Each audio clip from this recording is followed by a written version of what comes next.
Eh, Mbak, gue mau ngobrol ini dong, Mbak. Aku main ngobrol ini, Mbak. Dan ngobrol soal apa namanya? Soal usahamu, Mbak, sama Mas Amal nih, sekolah musik, ya nggak sih? Oke, guys, gue lagi ngobrol sama foundernya Agreto Sekolah Musik, Agreto Music Education, Gils. Bentar, namanya dulu dibenerin, Allegretto. Allegretto. Aduh, susah mulut nih. Biasa makan bakwan. Allegretto Music Coach. Biasa makan bakwan sama tempe jadi susah. Ya biasain makan pizza sama pasta lah. Duh, gak masuk, muntah. Oke, nanti apa namanya link Instagramnya gue masukin ke ke deskripsi. Ini bukan karena semata-mata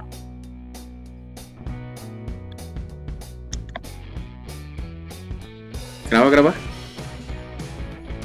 Sek. Jadi tuh bisnis kan dari 2015. Ya, bisnisnya dari 2015. Nah, pas waktu masih kuliah, aku mikirnya apa ya yang bisa kita bisa menghasilkan apa nih dari kuliah ini gitu loh. Terus waktu itu aku udah dari semester 1 itu udah nyoba ngajar gitulah, ikut kursus yang punya orang-orang kayak gitu. Terus habis itu tahun 2012 aku ketemu sama teman, dia punya bisnis kursus online, musik online itu. Nah, aku ikut dia tuh 2 tahunan, terus karena masalahnya adalah masalah intern gitu, terus akhirnya aku udah nggak ikut dia lagi gitu. Terus kebetulan waktu itu juga aku tuh udah mikirin kenapa aku nggak bikin sendiri gitu loh, kayak dia gitu. Karena minusnya dia tuh banyak banget, dari kurikulum, terus dari kayak pembayaran gaji karyawan, terus kayak bagi hasil sama karyawan itu tuh udah menurutku tuh udah nggak bagus gitu. Nah, terus akhirnya aku punya ide, terus aku share sama Amal. Ya udah, terus dia ya boleh tuh kayak gitu kan, belum ada juga di Jogja kayak gitu kan. Terus kan masih kebanyakan kan les-lesan kan ya emang ada tempatnya gitu loh. Ada tempatnya, ada schoolnya gitu. Cuman yang kayak online gitu kayaknya ada ya, cuman punya si ini temen yang ini gitu kan. Terus juga ini kok muridnya juga belum banyak gitu kan. Ya udahlah, kita bikin aja lah, yang pokoknya kita bikin kayak model kayak gini tapi yang lebih bagus kayak gitu. Terus akhirnya ya udah, mulailah di situ kita cari teman yang bisa buat bikin website. Terus aku coba merancang kurikulum sendiri, dari pertama kurikulum piano sampai kurikulum instrumen yang lain itu juga, tapi sama sambil ngobrol sama yang teman-teman yang mayornya di bidang itu, kayak biola ya sama biola, kayak vokal sama teman-teman vokal, kayak gitar ya sama teman-teman gitar kayak gitu. Udah dari situ ya kita mulai aja bikin semuanya, kayak buku-bukunya, sampai aku beli bukunya, terus bikin kayak presensi kayak gitu-gitulah, presensi murid, presensi guru kayak gitu. Terus ya udah jalan sampai sekarang gitu. Itu itu kan dibikin semuanya sendiri, termasuk kayak kurikulum, tata cara belajar dan lain sebagainya, itu pun dibikin sendiri, Mbak, dari awal, contohnya kayak dari basic banget sampai dia lulus kayak gitu dibikin sendiri sebenarnya. Iya, bikin sendiri tapi gini, jadi tuh aku bikin sendiri tapi nggak semata-mata bikin sendiri gitu ya, tapi aku lihat dari yang pernah aku ngajar gitu loh, dari yang pernah tempat-tempat yang aku ngajar gitu tuh tak combine gitu loh. Jadi sekolah musik ini dia dari basic tuh pakai ini, sekolah musik ini dari basic ini, terus tak mix sendiri, terus tak pikir-pikir lagi, aku nyesuaiin sama si anak-anak nih bagusnya dikasih apa ya kayak gitu. Jadi sebenarnya kurikulum untuk piano atau semua instrumen itu tuh di sekolah musik itu tuh hampir sama gitu. Cuman ya untuk Allegretto sendiri ya aku tak bikin sendiri. Itu. Allegretto. Kenapa Yo. namanya Allegretto? Allegretto itu dari bahasa musik ya. Dia tuh asalnya kan dari Italia ya. Kalau aku nggak salah loh, soalnya aku udah lupa itu sejarah. Itu ini ada kamus musik lah kayak gitu. Nah, Allegretto itu kalau di musik, terutama di musik klasik, di partitur itu kan biasanya ada tulisan di paling atas itu di bawahnya judul lagu itu ada Allegretto, ada Andante, ada Vivace dan lain-lain. Itu kan aslinya kan ini kan tempo kan. Oke. Tempo sebuah lagu gitu. Jadi kalau Allegretto itu artinya itu dia nggak cepat juga enggak, lambat juga enggak gitu. Jadi ya sedang-sedang aja lah, tapi dia lebih sedang-sedang aja itu, tapi temponya tuh agak cepat aja gitu loh. Oke. Oke. Dan akhirnya diputusin lah tuh namanya Allegretto. Gue kok gak iso menang, Mbak? Tanganmu tak kotel nih lama-lama.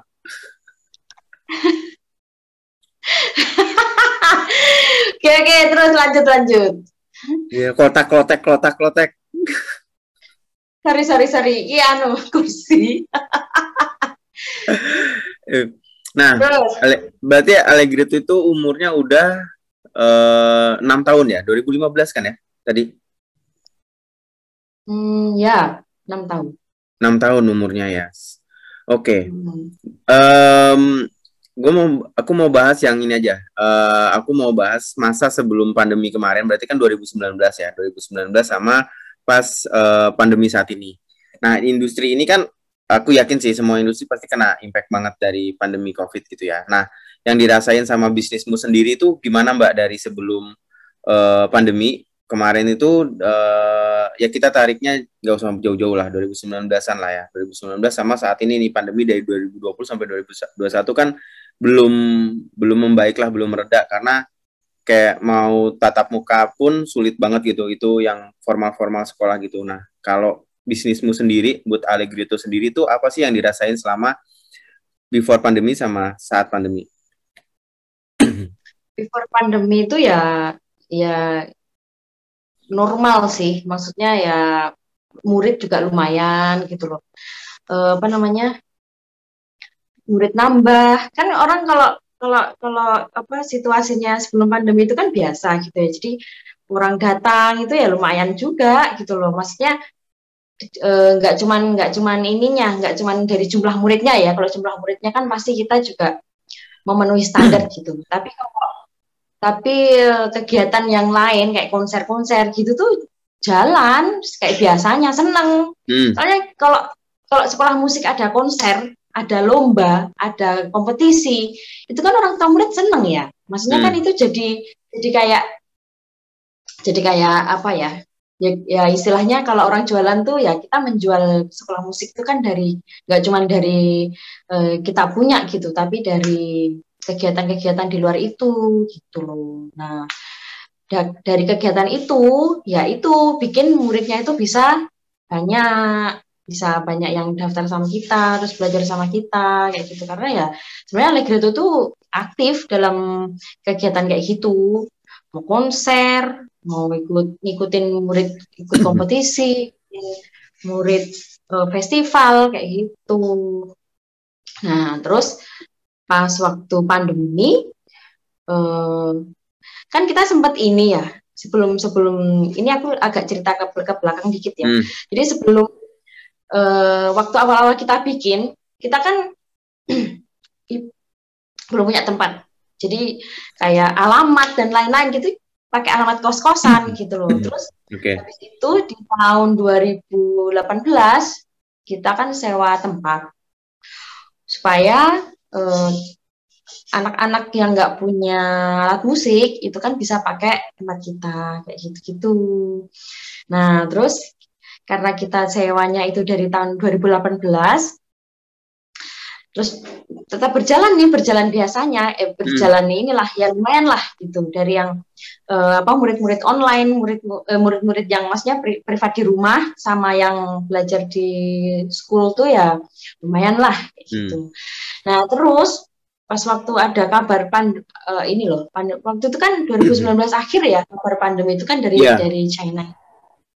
Desember. Itu udah mikir ini gimana gitu kan. Itu kebetulan kontrak tempat yang kita pakai buat les-lesan itu tuh udah mau habis. Terus habis itu kita diskusi lanjut nggak ya gitu. Terus tapi kok gini ya kayaknya situasinya gitu loh. Akhirnya dengan segala bukannya nggak mau ngambil resiko sih, tapi kita udah tahu resikonya bakal kayak gitu loh. Akhirnya ya udah kita nggak lanjut buat sewa kontrakan tulisan. Iya. Nah terus itu dampaknya itu ya ampun, murid-murid itu kabur semuanya. Ya nggak semuanya sih, cuman kan pasti kan aku nyampain kan ke mereka kalau ini kita nggak lanjut di tempat ini gitu loh. Kita lanjut, tapi di rumah kami, aku bilang gitu. Rumahnya mana gitu? Jogja Selatan. Ya nggak ada yang mau datang, orang murid-murid itu Jogja Utara semua. Jauh banget berarti ya? Iya, perjalanan dari Jogja Utara ke Selatan itu paling cepat 30 menit. Belum kalau yang rumahnya Jakal, Jalan Kaliurang bisa sampai 45 menit. Ya nggak mau, mendingan si ibu-ibu ini cari les-lesannya deket-deket rumahnya sana, kan banyak juga. Gitu. Terus habis itu ya udah, akhirnya ya udahlah pasrah aja gitu. Terus akhirnya tuh, tapi aku punya solusi. Oh ya udahlah gini aja, daripada ini murid hilang semua, mendingan tak oper jadi guru yang datang ke rumah mereka kayak gitu, tak tawarin kayak gitu, tapi dengan harga yang sama dengan murid ke sekolah. Karena kan harga privat sama harga murid ke sekolah kan beda, lebih mahal privat. Tapi ini kita kasih fasilitas privat dengan harga sekolah gitu loh. Nah terus aku tawarin ke mereka semua, yang mau itu cuma berapa ya waktu itu? Cuma dari sekitar muridku tuh yang ini yang les di sekolah ya, dari sekitar 40 siswa itu yang mau cuma 10. Luar biasa. Itu cuma 10 mereka yang mau. Nah terus 10 ini mau dia 10 ini mau jalan dengan guru yang datang ke rumah. Nah dah kan jalan sampai di bulan pandemi Indonesia tuh Maret awal kalau nggak salah kan. Nah sampai ada kabar harus stay at home itu. Terus semuanya udah bilang, Miss kita lesnya ini dulu ya, libur dulu gitu.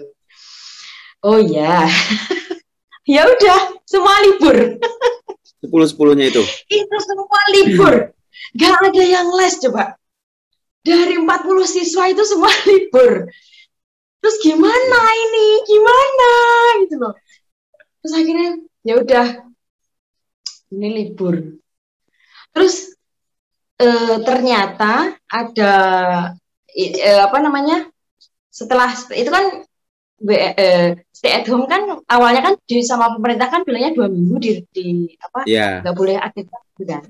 Nah terus setelah 2 minggu itu ternyata muridnya temanku itu ada yang minta les lagi, tapi cuma berapa anak, 1-2 gitu, yang kayaknya orang tuanya tuh masih santai gitu loh, orang tuanya tuh nggak yang takut berlebihan kayak gitu ya, jadi tetap minta les lagi kayak gitu. Udah jalan lagi gitu loh si temanku ini gitu. Nah kemudian muridku sendiri, kalau muridku itu sebenarnya ada yang minta lagi. Jadi aku kan pegang sekitar 15 anak ya waktu itu. Nah terus dari 15 anak itu yang minta les lagi itu cuma 2. Itu cuma 2. Miss, boleh ya les lagi kayak. Oke. Terus karena awal pandemi itu aku juga parno gitu. Aku parno mau keluar rumah. Akhirnya, Bu, maaf, saya sepertinya belum bisa. Hmm. Ya udah, oh gitu ya Miss, iya. Ya udah, ini ya Bu ya, mungkin satu atau 2 bulan lagi gitu. Ya udah nggak apa-apa. Dan alhamdulillah mereka mau menunggu. Terus akhirnya di bulan Maret, April, Mei itu aku memberanikan diriku untuk keluar Ngajar rumah. lagi. Iya, ngajar lagi. Ngajar yang murid-muridku yang aku pending ini pertama. Terus, ya udah akhirnya dari situ aku mulai ngajar. Alhamdulillah ya udah. Yang murid lama-lama ini digantikan dengan yang baru-baru daftar di pas pandemi ini. Gitu. Ya, Oke. tapi ya memang nggak sebanyak dulu gitu loh. Cuman ya lumayan lah. Berarti hidup. gila lah ya efeknya. Gue juga ngerasain sih, aku juga ngerasain sih efeknya Iya. COVID. Aduh, pusing. Oh iya. Nah, itu kan apa namanya saat ini berarti udah mulai untuk survive lagi lah ya, untuk berdiri lagi lah pelan-pelan. Nah, cara promosinya gimana, Mbak? Aku promosinya itu sebenarnya itu promosiku tuh cuma dari Instagram ya. Dari Instagram itu ya lumayan sih, apa namanya, anak-anak yang daftar tuh banyak, beberapa itu tahunya dari Instagram. Nah, terus tapi lebih banyak lagi mulut ke mulut. Oke. Itu jadi masih sebenarnya itu lebih banyaknya muridku itu yang sekarang ini nih, yang di era pandemi ini itu dari mulut ke mulut. Gitu. Dari orang tua ini ke orang tua ini, orang tua ini ke orang tua ini. Gitu. Oke. Nah, yang lain juga gitu, murid-murid yang lain juga. Murid dari teman-temanku yang lain maksudnya, yang satu tim sama aku. Oke. Gitu. Mbak yang kalian lakukan untuk survive di untuk Allegretto ini survive ya di masa pandemi itu apa? Kan tadi bener-bener habis tuh, ya kan, muridnya. Kemudian otomatis kan Allegretto ini harus tetap berdiri dong, ya kan? Apakah dia selama pandemi itu ada break total, bener-bener nggak ada pengajaran sama sekali sekian bulan, kemudian baru mulai lagi? Atau emang dia tetap melakukan promosi walaupun dia break, nggak ada kegiatan gitu? Intinya sih gimana cara kalian untuk Allegretto ini survive gitu di masa pandemi sampai akhirnya sekarang udah mau berdiri lagi? Ya awalnya itu break, kita benar-benar break, nggak ada aktivitas itu tuh. Itu tuh sempat break, benar-benar break itu sekitar 1,5 bulan. Itu kita nggak ada aktivitas sama sekali. Hitungannya 1,5 bulan sih gitu. Terus baru ya itu setelah 1,5 bulan itu ya kita nggak bisa nih kayak gini terus gitu loh.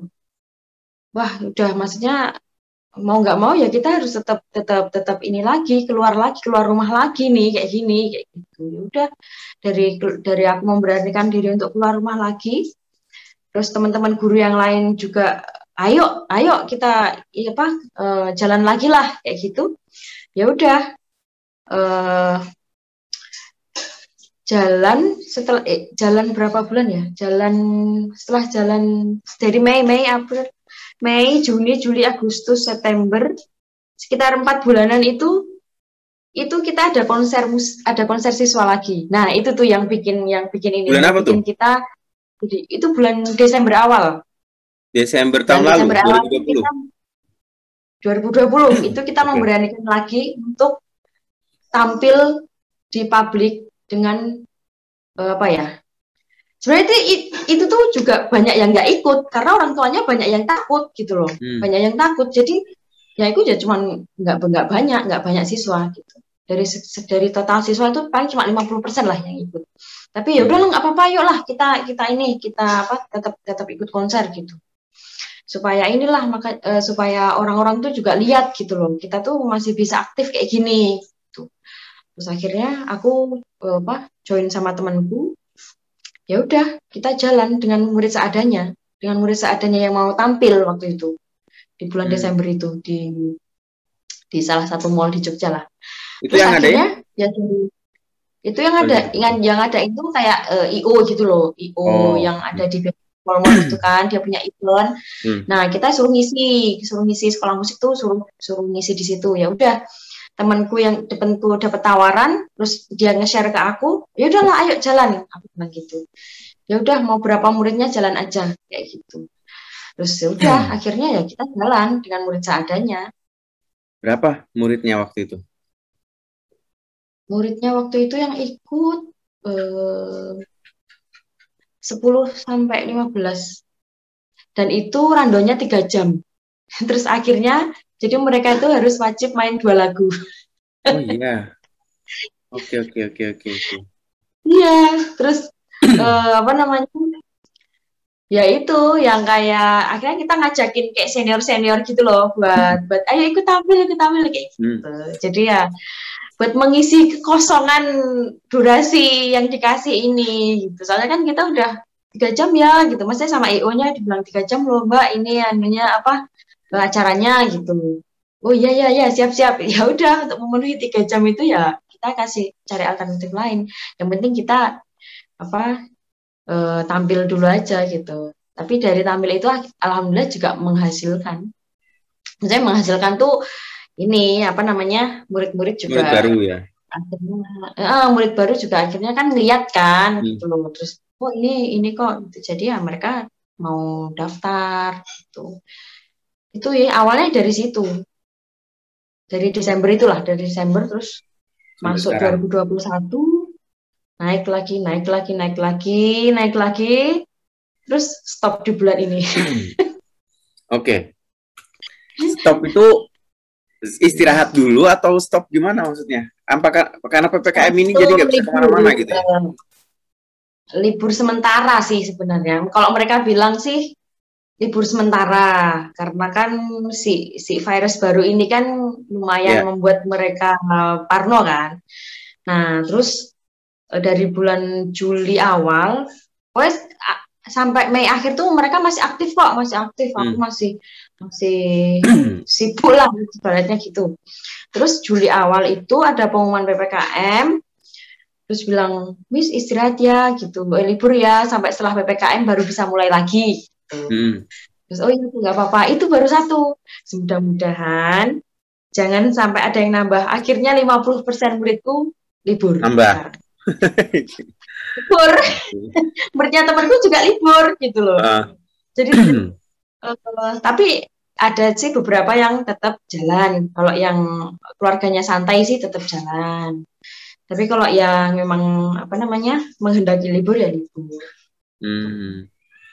Tapi Oke. untung ada juga yang nggak mau benar-benar libur, tapi minta online, minta kursusnya tuh online. Sebenarnya awalnya tuh aku tuh ragu gitu loh mau online, terus nggak apa-apa Miss dicoba online aja gitu. Siapa tahu memang apa namanya bisa gitu kan. Terus oh ya udah gitu. Soalnya kan kalau praktek kan gimana mau online gitu lah aku pikirnya. Orang pertama harus nyontoin, Hmm. terus siswa itu juga kadang tuh lupa-lupa nada, letak nada aja kadang lupa, terus baca not balok aja kadang masih dibimbing gitu loh. Aku sangat bingung. Ya udah Bu, nggak apa-apa online gitu. Tapi ya kita lihat dulu ya. Terus aku bilang gitu. Ya nggak apa-apa. Udah kita online pertama ternyata bisa. Anaknya bisa. Maksudnya aku Hmm. kasih tahu, sambil aku contohin kan, aku pasti Hmm. kan di piano kan, ini loh apa namanya, ini kayak gini nadanya kayak gitu, dia bisa Hmm. ngikutin. Cuman aku belum Oke. belum nawarin ini ke murid-murid yang lain, rencananya mau tak tawarin, gitu. Soalnya kan nggak tahu nih PPKM sampai tanggal berapa jadinya. Kalau Kemungkinan sih setelah tanggal 2 diperpanjang lagi, Kemungkinan sampai akhir Agustus sih, karena kebetulan kan kantorku kan salah satu partnernya Kementerian Kesehatan ya buat COVID ini. Nah, PPKM ini kemungkinan besar akan selesai di akhir Agustus. Kenapa nggak langsung diperpanjang 2 minggu atau 1 bulan? Karena biar nggak chaos. Kemarin aja diperpanjang seminggu chaos kan, ini diperpanjang seminggu lagi. Itu kemungkinan ya, tapi belum tahu juga tuh di atas ketok palunya gimana. Ya itu strategiku itu sih nanti untuk bulan Agustus mau tak tawarin online aja yang murid-murid yang ini yang pada libur-libur itu loh. Mbak, dulu punya karyawan berapa total sebelum pandemi? Sebelum pandemi, tak hitung dulu, aku lupa. Saking banyaknya. Gitar itu guru gitar itu ada 2, guru biola itu ada 2, guru piano itu ada 3, guru vokal itu 1, terus guru drum itu ada 1, terus ya itu kan Melen kan gantiin Raffi, terus guru salah guru gitarnya itu tuh ada 3, soalnya ada yang ngajar gitar klasik sama gitar elektrik, jadi guru gitarnya itu totalnya 3, sama guru bass 1. Dah itu totalnya berapa coba? 11. Sama adminnya 2, sama admin 2 yang di front office itu 2. 13 berarti. Ya. Nah, pertanyaannya adalah gimana kalian berdua bisa ngedevelop sekolah itu bisa sebesar itulah. Itu besar banget lo punya karyawan 13. Ya, benar 13. Ya? Iya dong. Iya dong. Katanya ini punya karyawan 13 tuh besar. Gede loh punya karyawan 13. Punya. Masa iya sih? Iya. Iyalah, gede lah punya karyawan 13 tuh. Itu gimana caranya kalian ngedevelop? Tapi kita tuh punya karyawan 13 itu di sini termasuk sedikit ya. Kok bisa? Iya. CMS berapa tuh? Ada 20-an lebih. Usia bisnisnya mereka berapa lama? Lebih lama dari punyamu apa enggak? Lebih lama dia. Dia udah sekarang udah 15 tahun. Nah, itu kenapa aku bilang gede, karena umurnya aja sekarang ini kan baru 6 tahun nih Allegretto, ya kan? Kemudian sempat punya karyawan 13 orang dengan usia bisnis yang masih sangat muda. Ya kan? Nggak punya investor. Ya nggak sih? Kalian jalan sendiri pakai dana sendiri kan, non investor kan?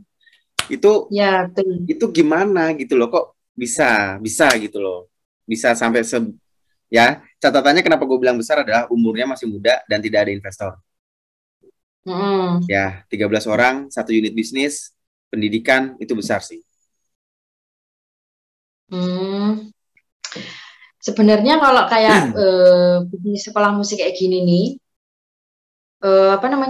kayak penggajian karyawan gitu ya, terutama yang gurunya, itu tuh kita nggak matok kayak bisnis-bisnis yang lain, itu yang standar gajinya sesuai standar UKM, UMR. Guys. Ya, soalnya sekolah musik di Jogja yang gajinya standar UMR itu cuma SMI. Itu SMI itu tuh udah franchise gitulah, sekolah musik yang udah franchise gitu kan. Nah, itu standarnya itu dia udah UMR. Setiap gurunya itu dapat UMR. Tapi kalau sekolah musik yang lain itu sesuai jumlah muridnya gitu loh. Oke. Jadi menurut kami gaji 11 guru ini 11 guru ini tuh ya nggak masalah selama si murid ini aktif gitu loh. Itu murid maksudnya jumlah murid itu murid yang diajar sama si guru itu personal atau total murid yang ada di Allegretto? Murid si guru personal. Karena kita gaji guru itu dari hitungan per muridnya. Oke. Berarti contoh aku punya karyawan, aku punya murid 5. Berarti aku digaji dari murid yang 5 orang itu, gitu kan? Iya. Oke, sistemnya bagi hasil berarti. Iya, sistemnya bagi hasil. Oke. Dan si guru-guru itu masih boleh ngambil kerjaan lain atau hanya di Allegretto aja? Kalau di Allegretto tuh kita ngebebasin guru buat ngajar di tempat lain. Cuman ya konsistennya itu adalah kalau kamu udah punya jadwal di kita, ya jangan sampai geser jadwalnya kita gitu. Jangan sampai bikin rancu lah. Gimana nih Allegretto masih baru. Kemudian kamu ngajak guru-guru itu untuk join sama Allegretto. Gimana bikin mereka percaya untuk join sama Allegretto? Gue yang jawab. Gue yang jawab. Jawab Mas. Gue yang jawab. Nih, gini loh. Maksudnya ada tuh kan apa? Gimana dengan umur segini kita bisa dapat karyawan 13. Benar sih. Kita itu berbeda sistem dengan sekolah yang lain. Kenapa kok guru-guru mau ke tempat kita? Karena sistemnya yang enak. Karena tidak ada apa yang namanya itu sistem yang memaksa kamu harus di sini full time seperti itu. Jadi itu kita membuka lowongan, terus mereka tanya, saya dapat apa ini Pak? Gitu. Coba dapat apa nih kita? Kalau kita ngajar di sini, kamu dapat ini. Nah, aku kan udah riset sebelumnya. Aku sama Teh sudah riset di sekolah-sekolah lain yang lainnya. Itu seperti apa pengayomi karyawan-karyawan itu. Nah, terus akhirnya kenapa kok dengan umur segini kita dapat 13 karyawan? Karena apa namanya itu intinya enak lah pokoknya kerja sama aku kan. Ini culture perusahaanmu enak ngono ya? Yo intinya gue penak wis kerja karo aku wis tak jamin. Ya maksudnya penaknya tuh penak gimana? Jabarin gitu loh. Penaknya tuh gimana? Apa pembagian hasilnya itu hitungannya lo akeh gitu. Jadi kita itu yang pertama pembagian hasilnya itu mereka dapat banyak daripada tempat lain gitu. Okay. Nah, soalnya aku berprinsip gini kalau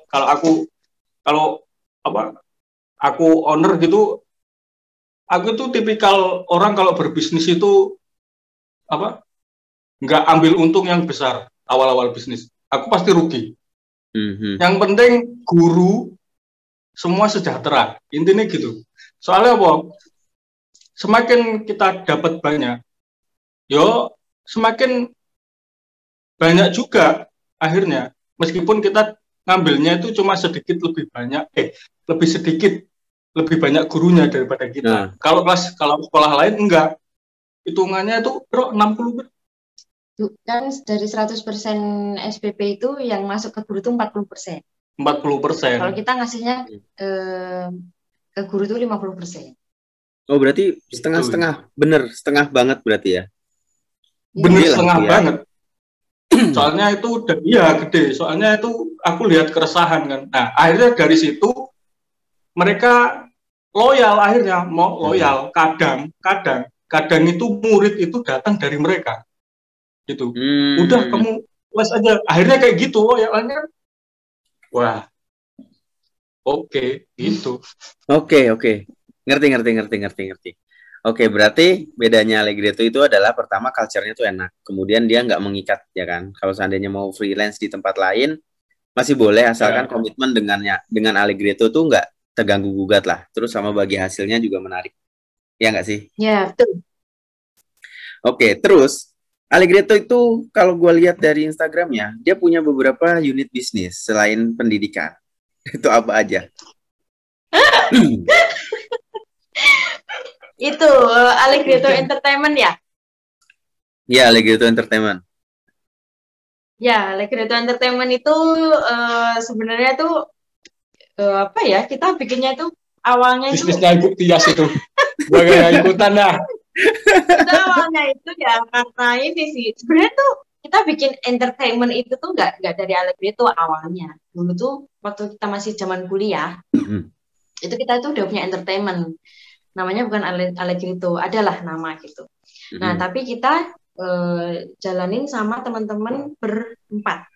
Jadi kita berempat, terus kita jalan itu. Sempat beberapa kali itu kita ngisi weddingan di Semarang, Surabaya, terus di Trenggalek, terus di Ngawi juga, terus di Jogja juga gitu. Udah sempat beberapa kali gitu. Terus akhirnya kita vakum sampai selesai kuliah itu. Kita udah misah-misah nih berempat nih, kecuali aku sama Amal kan. Nah, terus akhirnya udah nggak kepikiran buat ke entertainment lagi karena kita fokus sama Allegretto yang musik, yang kursus. Terus ini tuh sebenarnya awalnya tuh di akhir 2020 itu tuh ada temen yang minta buat ini sih ngisi weddingannya dia. Terus akhirnya ya udah aku kumpulin temen-temen kan, terus jalan, terus akhirnya aku iniin apa namanya, tak pikir-pikir kenapa kita nggak jalan terus gitu loh. Maksudnya ini tuh grup ini supaya nanti tuh jalan terus gitu loh. Jadi kalau ada orang yang nanya ya udah kita yang berangkat kayak gitu. Itu sih. Oke. Hanya sambilan. Tapi akhirnya pakai nama Allegretto. Iya. Soalnya udah mendunia. Oke. Oke. Apa? Buat kedepannya ya kan? Apa sih yang mau di-reach sama Allegretto dalam waktu dekat? Harapannya deh, harapannya. Allegretto yang musikers lah. Semuanya. Oh, yang musikers. Yang core-nya lah. Core-nya kan musikers kan. Ya. Ya ini kalau kedepannya sih pengennya juga kita bisa ini ya, bisa kayak dulu lagi, terus bisa kalau bisa ya lebih dari yang dulu lah kayak gitu. Tetap ini. Nah aku pengennya ya nanti kedepannya kita bisa kayak sewa tempat lagi, terus apa namanya, kita bisa datengin murid lagi ke tempat kita gitu. Ya inilah berjalan kayak dulu lagi, terus apa namanya, jadi kayak orang kan sebenarnya kan kalau sekolah musik itu kan yang diutamanya kan sama orang tua siswa kan. Jadi ya pengennya sih orang tua siswa tuh lebih kayak apa ya, nggak worry gitu loh, nggak yang nanti ini apa namanya kalau kursus di luar tuh jadinya gini gitu ya. Pengennya sih kedepannya tuh ya inilah apa, lebih enjoy aja kayak gitu. Ya karena pasti kan kita dengan kondisi seperti ini kan nggak menutup mata gitu loh. Jadi ya tetap apa namanya, tetap kita tetap promosiin kok soal kayak prokes terus dan lain-lain gitu supaya juga, dan itu kita juga jalanin betul gitu loh. Nggak cuma kita promosi doang. Tuh, jadi orang tua kan percaya. Nah pengennya kedepannya tuh dengan adanya promosi yang nggak cuman apa namanya, nggak cuman buat datang les sama kita karena dari si sekolah musiknya ya, tapi juga karena dari ini ya kita juga peduli gitu loh, peduli sama kondisi sekarang. Tuh. Jadi dengan kita peduli, pengennya sih orang tua murid juga makin percaya itu sama kita. Kalau orang tua murid percaya kan apa namanya, kita juga pasti ini kan, yes, ya pasti kita seneng lah jalannya. Orang yang punya duit kan orang tua murid. Benar banget. Gitu ya, kita guide-nya orang tuanya dulu baru anaknya. Ya kalau orang tuanya udah suka, anaknya nggak suka dihajar juga, masuk lu gitu. Iya, biasanya kayak gitu. Jadi orang tuanya kan seneng nih ngelihat apa kok ini ya, kalau anak kecil main musik tuh kok gini-gini ya. Ntar anaknya tuh ya dicoba dulu kalau suka nanti kita lanjut nih gitu kan. Makanya ini apa namanya, anak-anak tuh kadang-kadang tuh sebenarnya nggak suka tapi dipaksa. Itu ya ada gitu. Biasalah orang tua. Ya gitu. Iya. Oke, berarti nanti tak masukin alamatnya sekarang Allegretto di mana sama Instagramnya Allegretto. Jadi buat teman-teman yang mau kursus musik di daerah Jogja dan sekitarnya bisa ke Mbak dan Mas itu tapi ya. Kita ini kok mulai bulan Agustus kita bisa online kok seluruh Indonesia. Tuh, seluruh Indonesia bisa online. Yes. Bisa. Ya kan? Aku bisa nggak nih? Tapi kayaknya gue nggak ada bakat musik sih, Mbak. Percuma gue belajar juga, nggak berguna. Enggak, masalahnya punya alat musik enggak kan, kalau belajar musik kan punya alat musik. Gue punya drum dari ember cat. Iya. Ya itu kalau pokoknya ya kalau teman-teman mau kursus terus kalau kursus online paling enggak punya alat musik di rumahnya atau di rumah tetangganya juga boleh kalau mau belajar di tetangganya. Atau punya temennya dipinjam dulu gitarnya gitu bisa. Oke, oke. Sip. Ini udah apa namanya? Gua record sih. Nanti gua nggak pakai gue edit, gua langsung post aja bodo amat ya. Ntar lu tonton aja sendiri. Waduh, ya diedit lah yang piye gitu. Nggak ada ngedit. Aduh, pusing nih ngeditnya, banyak ini pasti. Ini berapa menit? Nggak